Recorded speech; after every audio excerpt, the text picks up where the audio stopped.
नोएडा में सेक्टर 18 के बाद दूसरा सबसे फेमस लैंडमार्क बनने वाला मॉल TGIP यानी द ग्रेट इंडिया प्लेस अब बिकने के लिए तैयार है।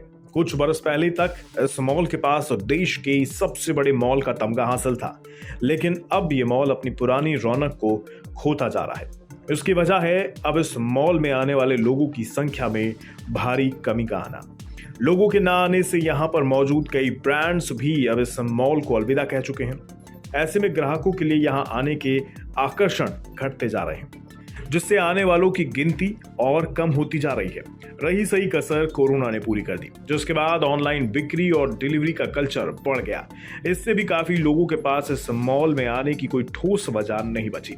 आज से करीब 15 साल पहले जब ये मॉल बनने के बाद लोगों के लिए खोला गया, तो यहाँ पर लोगों का हुजूम नजर आता था।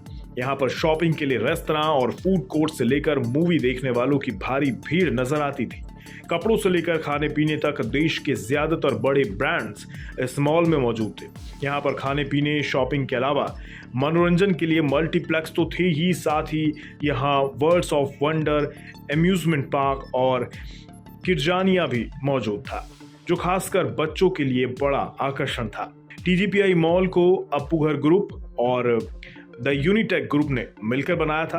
ये नोएडा सेक्टर 18 मेट्रो स्टेशन के पास सेक्टर 38A में स्थित है, लेकिन काफी समय से आर्थिक संकट में घिरे यूनिटेक ग्रुप की क्षमता अब इस मॉल को चलाने की नहीं है। ऊपर से इस मॉल पर करीब 800 करोड़ बैंकों का कर्ज है। ऐसे में मॉल को चलाने के लिए मॉल प्रबंधन को कड़ी मशक्कत करनी पड़ रही थी, लेकिन जैसे तैसे मॉल को अभी तक चलाया जा रहा था, जिस पर कोरोना का ऐसा प्रहार हुआ कि मॉल को बेचने की नौबत आ गई।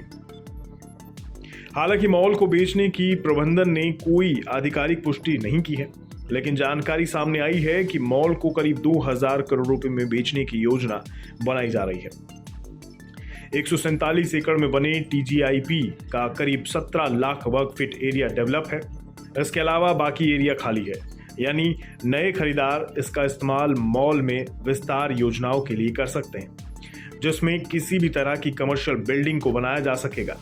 2016 तक द ग्रेट इंडिया प्लेस में लोगों की खूब भीड़ आती थी। नोएडा के कनॉट प्लेस कहे जाने वाले सेक्टर 18 से सटे हुए इस मॉल में लोगों का आना जाना लगा रहता था। 2015 में नोएडा की पहली राहगिरी भी हर रविवार को इस मॉल के सामने हुआ करती थी, लेकिन 2016 में DLF मॉल बनने के बाद से ही GIP की लोकप्रियता घटने लगी।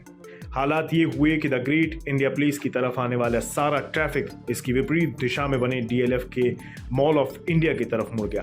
पहले तो कई ब्रांड्स दोनों मॉल में बने रहे, लेकिन द ग्रेट इंडिया प्लेस में फुटफॉल घटने के बाद धीरे धीरे ज्यादातर ब्रांड्स ने यहां से अपना कारोबार समेटना शुरू कर दिया। उसके बाद तो अब TGIP में गिने चुने ब्रांड्स ही बचे हैं।